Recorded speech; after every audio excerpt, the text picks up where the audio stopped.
મળી એટલે સોનામાં સુગંધ મલીજી તું મલીજી એટલે અમારા ઘરની વેળા વરીજી તું મલીજી એટલે અમારી પેઢીએ ધક્કો આવી જો તું મલીજી એટલે અમારા પેઢીનું નોમું રહી જો માં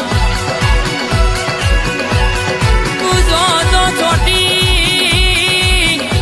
તો કેસે કે ઊંધે વળગીજી હિસાબ લેવા છોટી એટલા અરે 12 મણનું બખ્તર પહેરી લશ્કરિયા લાડા બાવનશી બજારમાં છોટું એટલે કે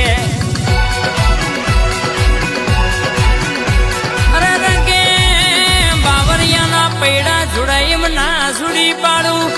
કોયડીનો ગોરો ગેરવાઈમ ના ગેરવી પાડું તો મન તારા ગરીબના ગોખલા બેહનારી માતા નહીં કહેવાની નવ